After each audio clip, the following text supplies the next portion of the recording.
Well, happy Thanksgiving. And hopefully you got the answers mostly correct. Anybody in here going to be calling a plumber on Friday? News to you, right? Apparently, all 48,000 calories you intake on Thursday leads to, anyway. Well, we'll see. We'll see how it rolls. Maybe this will be the busiest day of the year for you. Let's hope not. Hey, well, we're so delighted that you are here today. As we continue, we've been in this season of Be Rich, and today we're going to hit the pause button because there's a pretty major holiday coming up this week, and it's called Thanksgiving, and it's on Thursday, and it's in November, and it's a time where we basically shut down shop as an opportunity to think and to reflect, and ultimately to be grateful. And I thought that today would be a great chance for us just to pick into that for a few moments, because I think for many of us, we are incredibly grateful. At least we would think we are.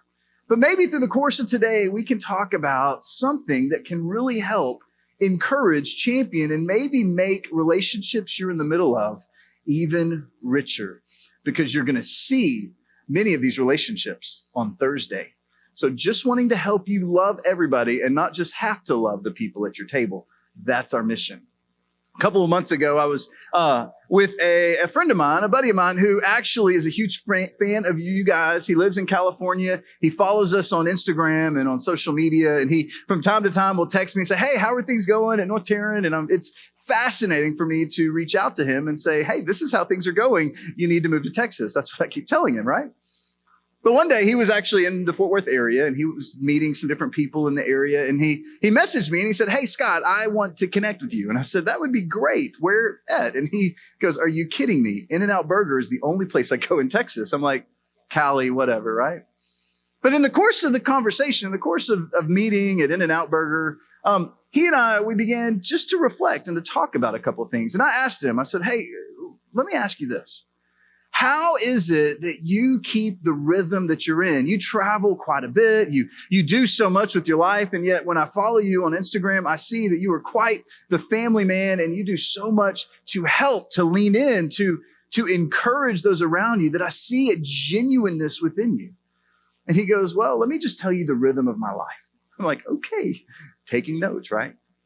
He said, every morning when I wake up, I stop, I pause for a moment, I pull out my journal, and I think about one simple question. Who is it that helped me succeed yesterday? And I begin to document and process, okay, who are three people that helped me succeed yesterday? And he said he writes it in his journal. These are the three people that helped me succeed, and this is how they helped me succeed. And then he goes from there and he pulls out his thank you notes, and he begins to write a thank you note to say, hey, you helped me succeed, and this is what you did, and I want you to know I'm grateful. This is how you helped me succeed. This is what you did, and I want you to know that I'm grateful. And then he went on and he said, not only is that what I do, but I also think about what is one important life lesson that I can learn from yesterday. In the course of life, maybe it's don't go down Riverside at 5 p.m. north of Golden Triangle. I don't know what your important lesson is, but for many of us, we can think back to yesterday, and we can think about who helped us succeed. We can think back to yesterday, and we can think about what is one important life lesson that we would like to remember. And he told me, he said, the key to remembering it all is journaling.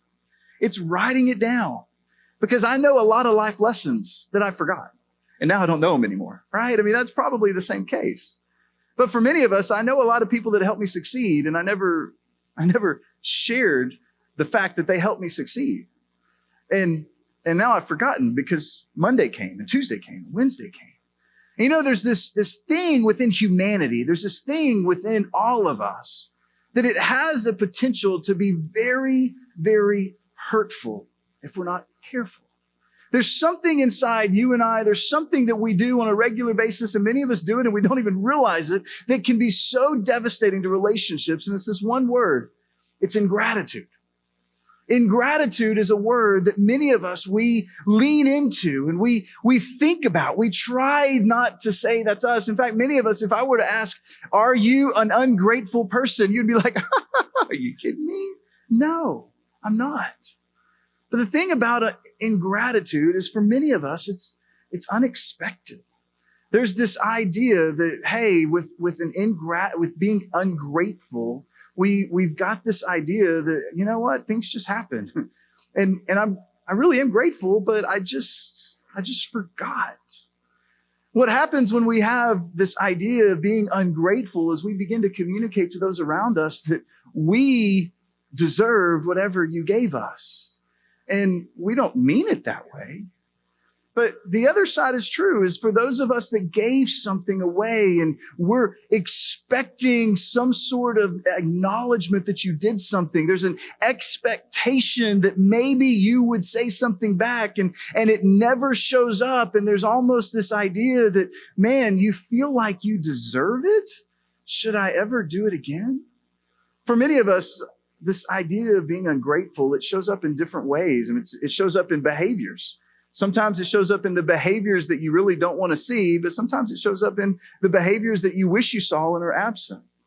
It shows up in our words, the words that we wish we would hear from somebody that would make us feel so great. Or maybe it shows up in the lack of words that we know we want to hear. You see, this idea of being of ingratitude, of being ungrateful, it shows itself up in so many different forms and fashions. And one of the odd things about this idea of ingratitude, of being ungrateful, is this: that when it comes to being ungrateful, the recipient is always aware. Isn't that true?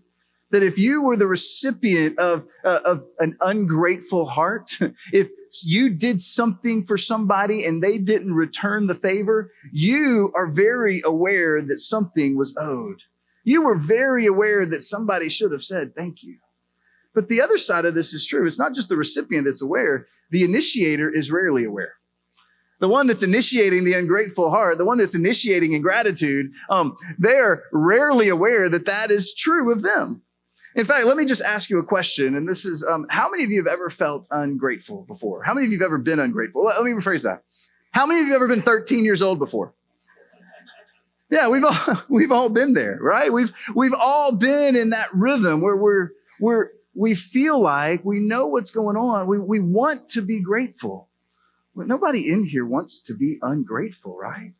Nobody in here has this idea, this dream of being ungrateful. I mean, we know when we're angry. We know when we're sad. And we even know when we're feeling insecure. But when we're feeling ungrateful, many of us don't see that in ourselves. You can't pinpoint that in front of you. You can't pinpoint the idea of ungratefulness. And so one of the things I want us to think about and I want us to lean into today is I really believe that ingratitude, that being ungrateful, it's more than a feeling.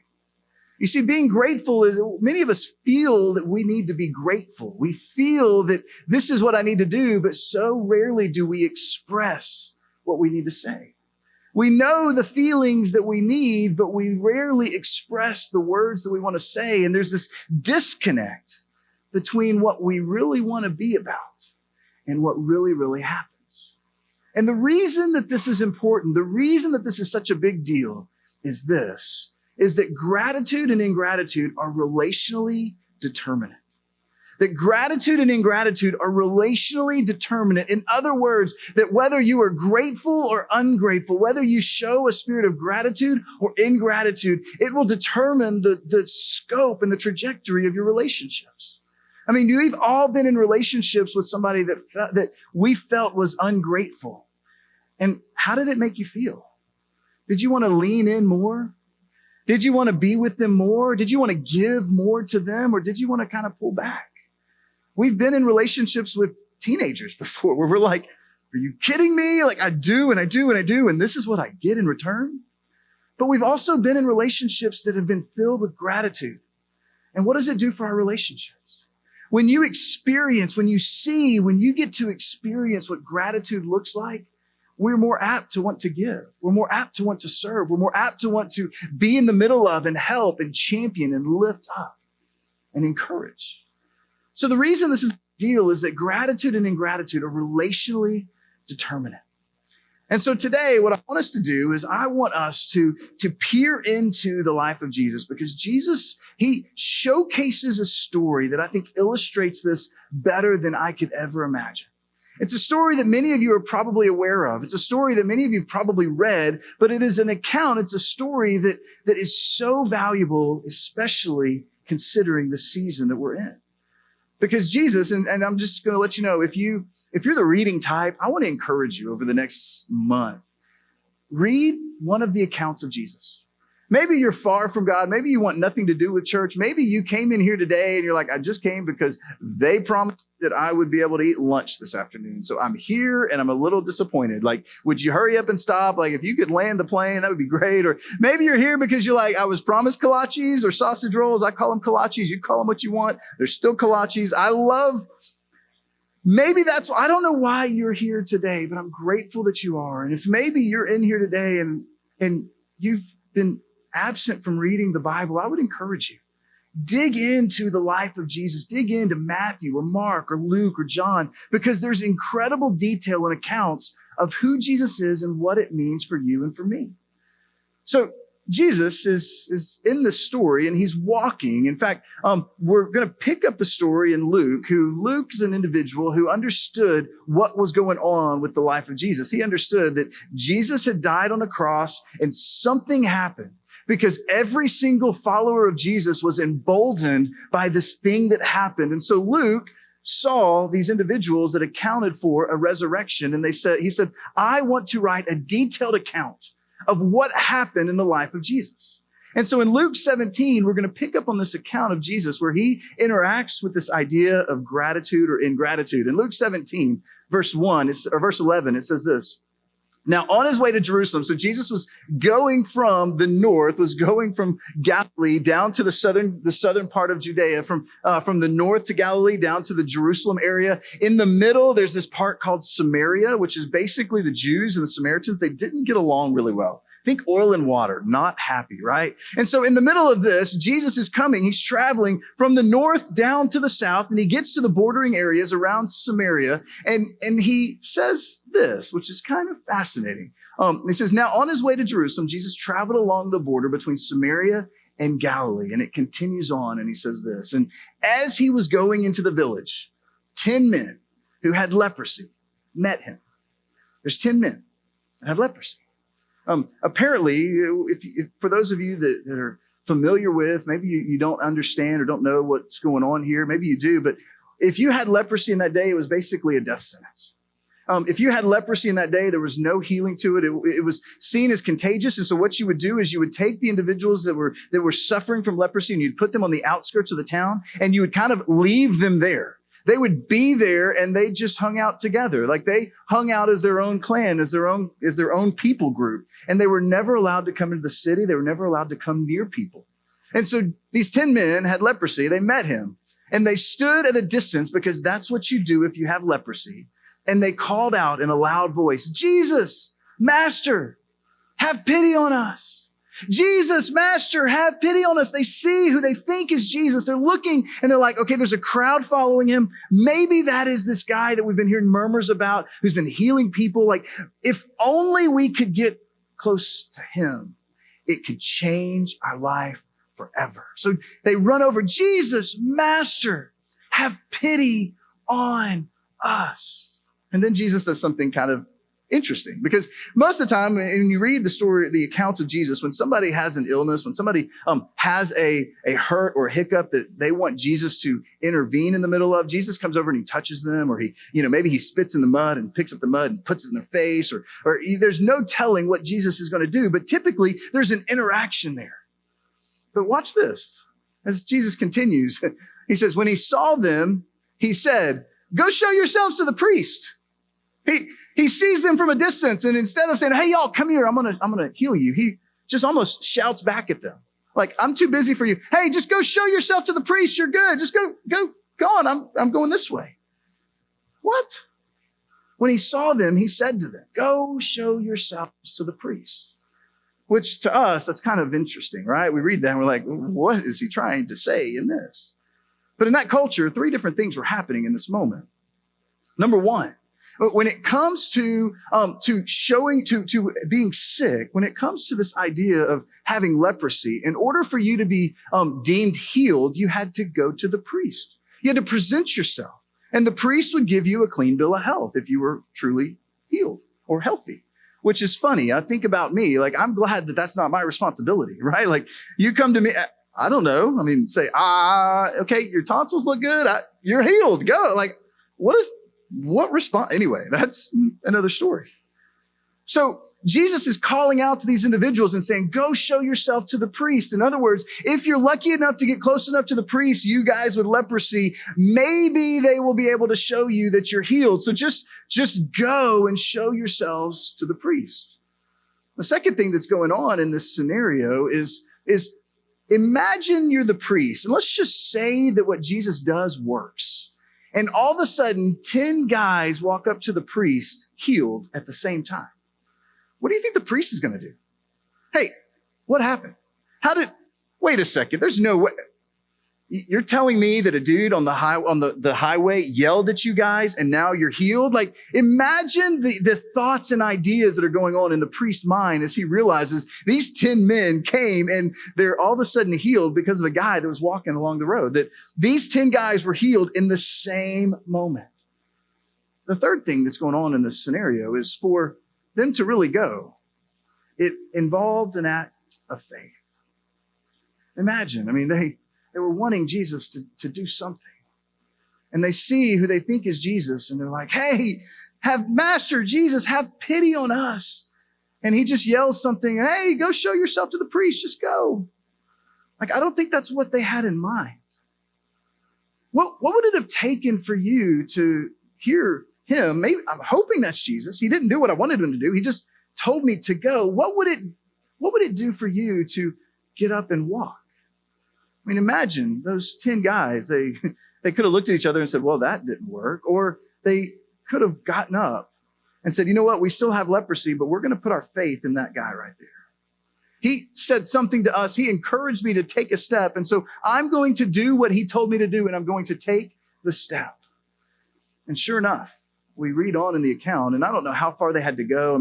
Maybe it was a couple hours walk. Maybe it was a several day walk.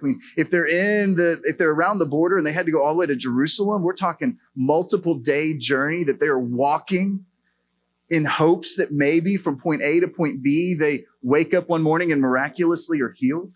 We don't know what's going on, but for whatever reason, these 10 men choose to trust Jesus. They choose to believe that when he said, go show yourself to the priest, it's worthy of me taking a step, of following what he's asked me to do. So they did. They went on their way, leprosy and all, hoping that maybe one day or 1 hour or 1 minute they wake up and they realize, guess what? I'm healed. And you know what happens? The most remarkable thing happens. One day as they're walking, they look at their skin and they're healed. They're looking down. The act of faith is what got them healed of their leprosy. They look down and all of a sudden their skin is good. Their skin is right. And everything that they had been hoping for was a reality. And so Jesus continues on in the account. Luke continues on documenting this. And he said, and as they went, they were cleansed. And then Jesus continues on in verse 15 and he says this, one of them. One of them. What does that even mean? One of them who, when he saw he was healed, came back. Weren't there 10 guys? And when you think about it, there were 10 individuals. And so they left hoping that maybe they would be healed of leprosy. They walk away and it comes to be. It's true. They look down and all of a sudden they have been given a new bill of health, a new reality on life. Their life is now completely changed. And it says of the 10 men, one of them, when he saw he was healed, came back. And this is what he did. He came back praising God in a loud voice. And he continues on and he says this, he threw himself at Jesus' feet and he thanked him. And he was a Samaritan. Essentially, what this one individual did was he went back to thank the one. He went back to thank the one who enabled him to move forward with his life. That he went back, he said, who helped me succeed yesterday? He went back to thank the one who enabled him to move forward with his life. He realized that I was not going to be able to do anything. I was not going to be able to walk into a crowd. I was given basically a life prison sentence with no walls. Anywhere I went, people realized I had leprosy and I was shooed away. And all of a sudden, this man who yells at me, he's given me life. And so he went back to thank the one who enabled him to move forward with his life. Now, here's the reality. Every single one of us, we've had people who've helped to facilitate our success. Every single one of us, we've had people in our lives who've helped facilitate our success, who've helped us go from point A to point B, who've really helped enable us to move forward with our life. Whether it was maybe a parent or an individual who funded a dream, maybe for you, it was a teacher or a mentor or a colleague who saw value in you and spoke life and said, you can do it. And maybe it was as simple as you have somebody on your street that will take your kiddos in and allow them to play and make a mess in their house so you can do what you need to do in your house and you tag team it. There have been people in our lives who have enabled us to move forward with life. And I want to ask you, who are those people in your life? Who is it in your life that has helped you, that has enabled you, that has fought with you to help you move forward in your life?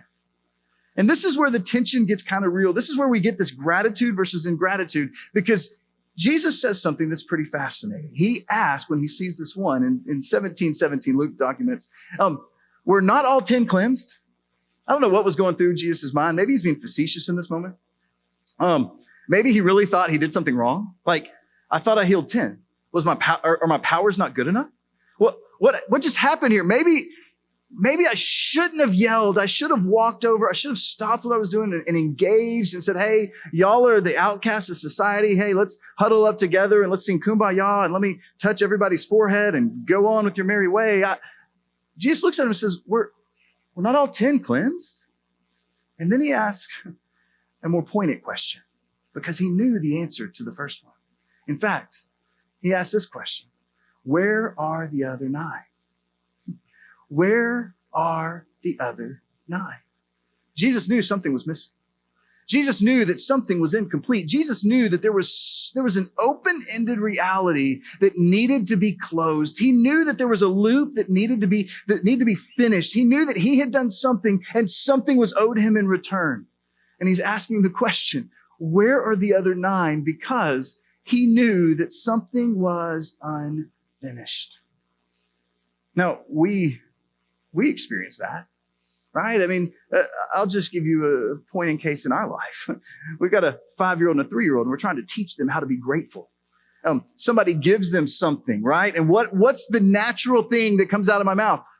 What do you say? And then there's this panic, right? Thank you. Hello, bye, hi. I don't know. What do I say, Dad?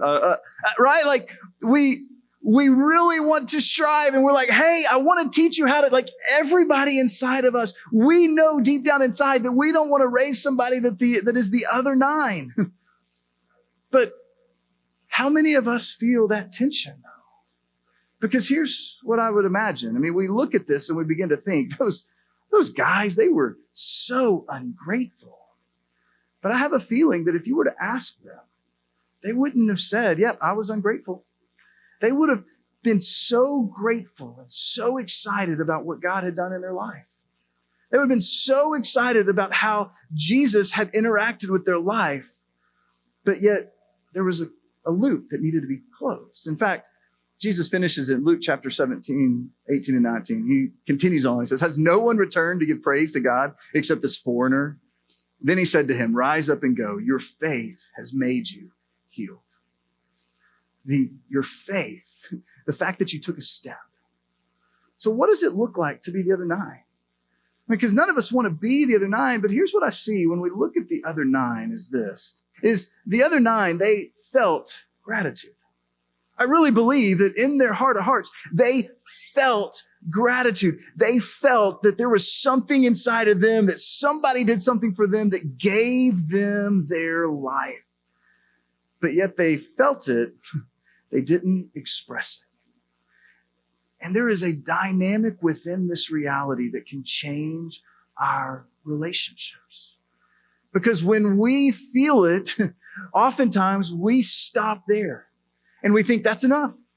I felt grateful, and so that's all that really matters. But Jesus is saying that's all that the other 9 did. They felt grateful, but they did not express it. And if we could pick at this a little bit, here's what I've found and what I've seen and what I'm working at, to be honest with you. I wish I could say that I'm the most grateful individual in the world, but I struggle with this.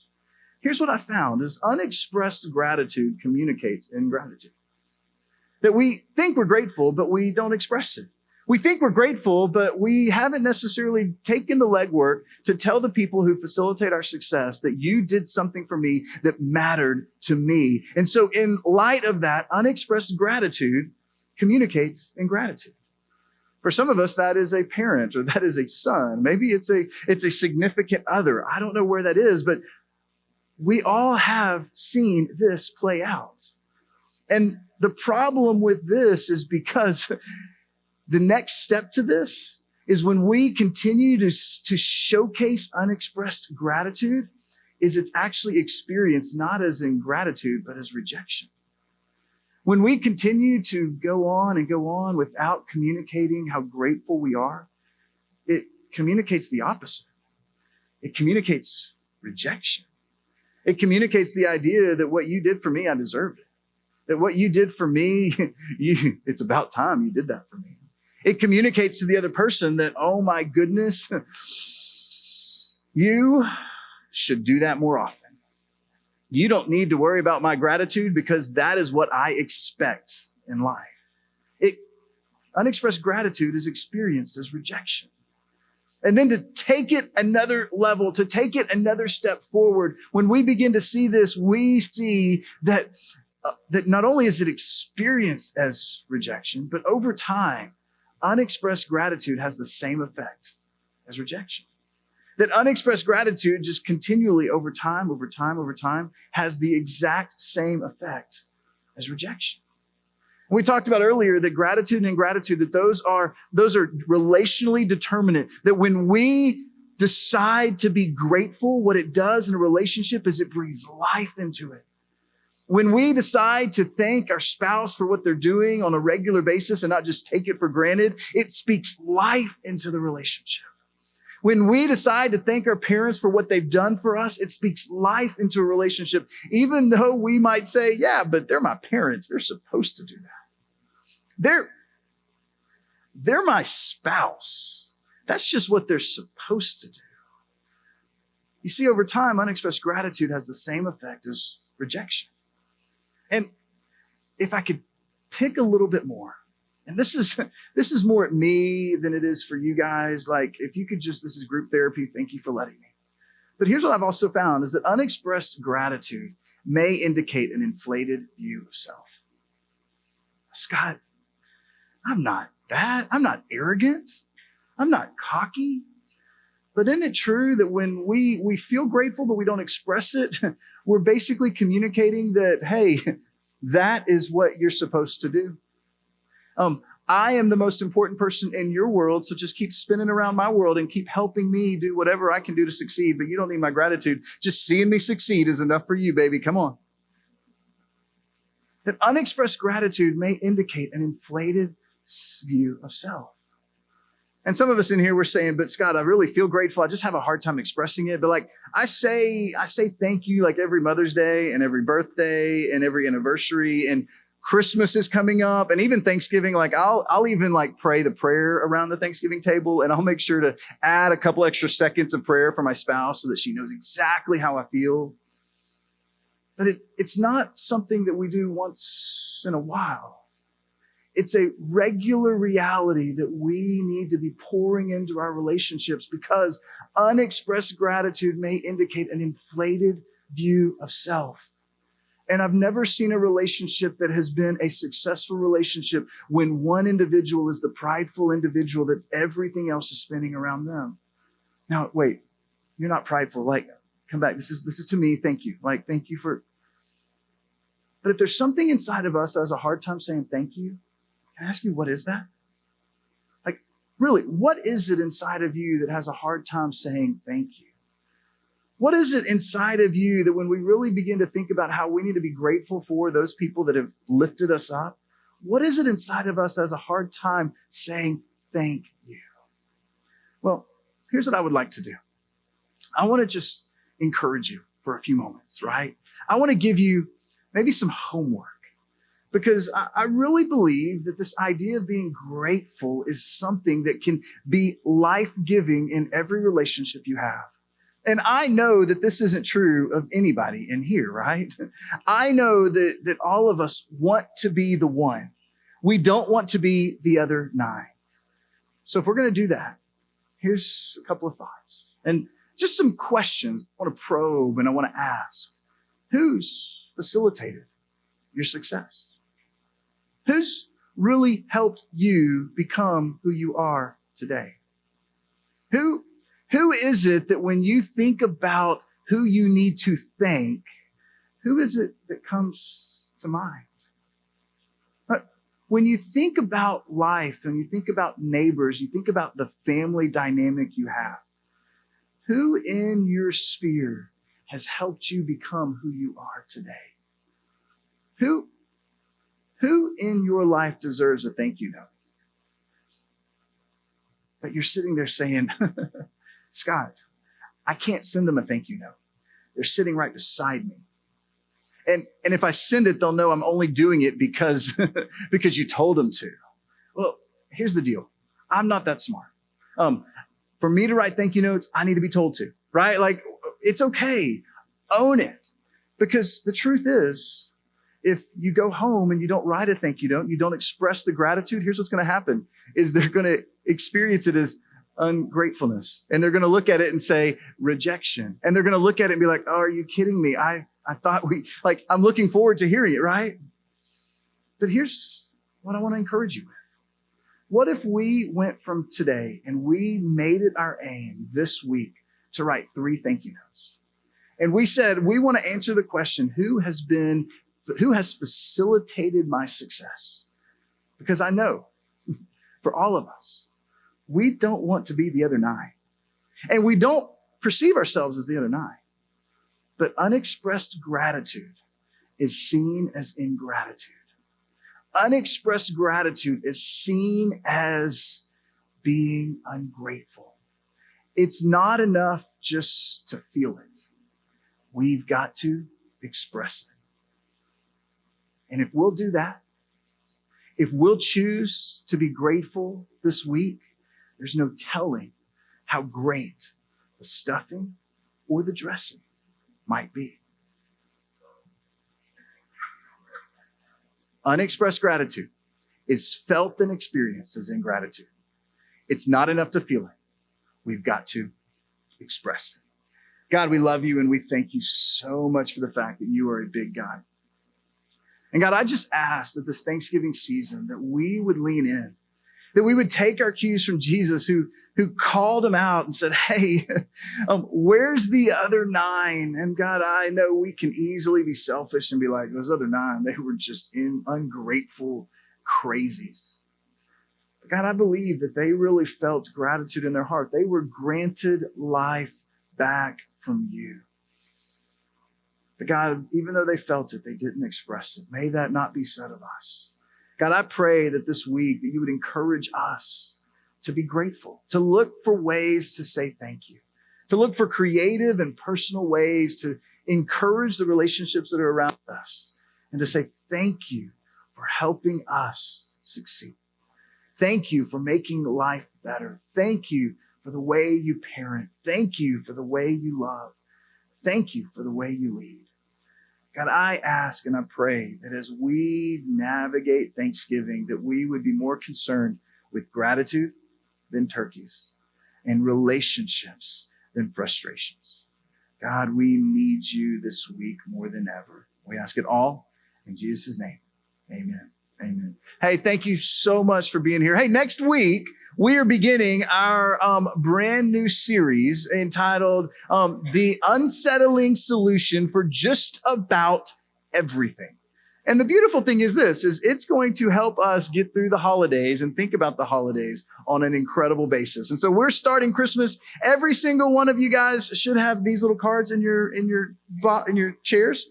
I want to encourage you. Go find somebody and invite them to sit with you this week. Hey, if you came today and you're prepared to give, we've got a table over there. And if this is your first time, myself and Brenda and Dottie will be at the gallery, and we would love to say hi and talk to you and let you know that we are grateful for you. Y'all have a great day, and go Cowboys. See you later.